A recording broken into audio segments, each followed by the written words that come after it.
The top story tonight, President Trump took a break from regaling an undocumented omelet chef with anecdotes about Ed Koch to speak at CPAC, where he delivered an inspiring campaign message that combined the soaring tone of John F. Kennedy with the rhetoric of John Wayne Gacy. In 2016, I declared, I am your voice.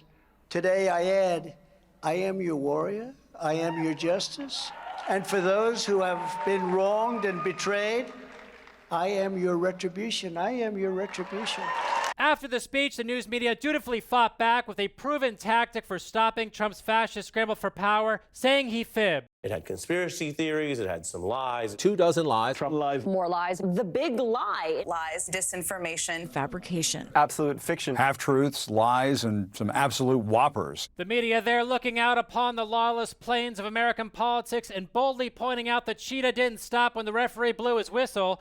Joining me now is Democratic strategist who spent a rewarding couple of months in James Carville's walls, Lydia Parker. Good evening. Chief Washington Bureau Chief too polite to confront the dry cleaner clearly wearing his missing clothes, Jonathan Keene. Hello. Chief Field Correspondent and chain smoker, but for Twizzlers, James Smartwood Jr. Hey, Dad. Plus host of PBS's Firing Line and only member of the PBS staff who doesn't come to work in something she crocheted, Margaret Hoover. Thank you for joining us, Margaret. Great to be here. Great to have you. Now, Margaret, Trump continues to hold Republican support despite countless lies. Should the news media consider other ways to stop Trump besides swapping out the word half-truth for tall tale? Most journalists don't feel it's their job to stop Donald Trump. It's their job instead to shine a spotlight on Donald Trump so that the American people can make a decision with their eyes wide open. But many Republicans don't believe that his half-truths and the hyperbole he deploys in his speech is actually problematic.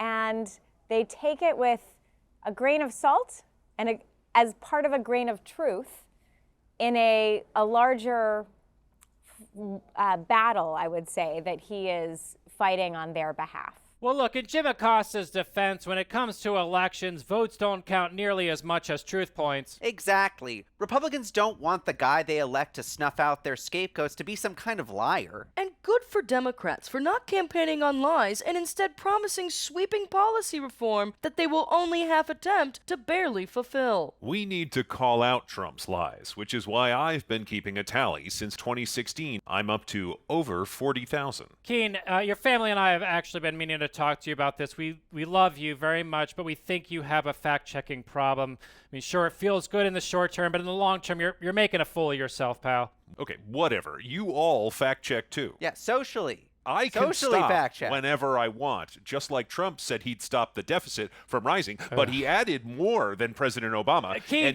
you're doing it again. You're gonna die, Keene. I'm so sorry.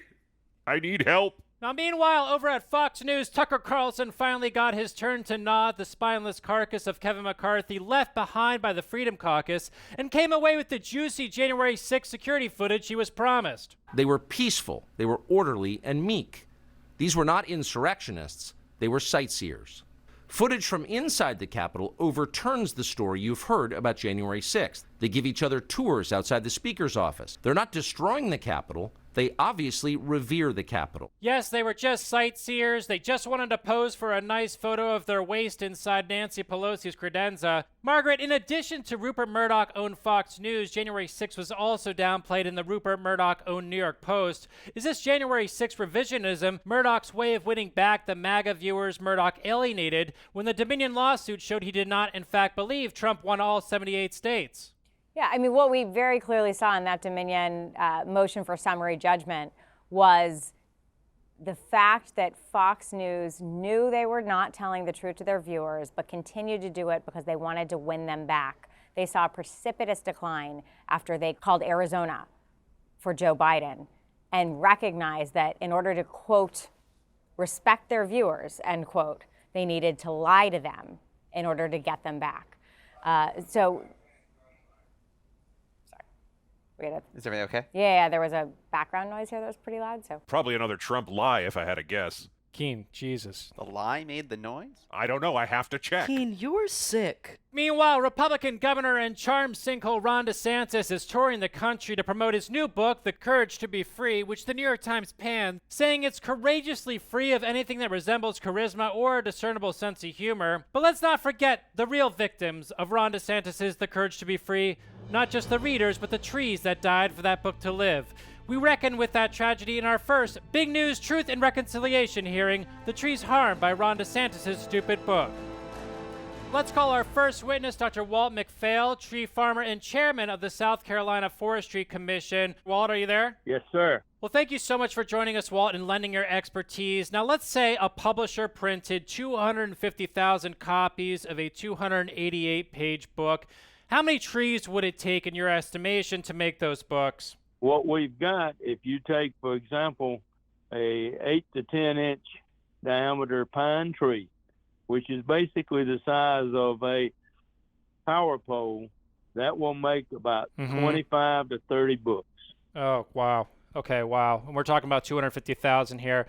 Can you just take us through the process of turning trees into a book that's 100% forgettable, Drivel? It's 100% what? Just what is the process of turning a tree into a book? Certainly. The trees are cut down when they're about 15 to 20 years old. So young. Put on a Jesus. truck, 15 taken years to a old. pulpwood mill. A mill?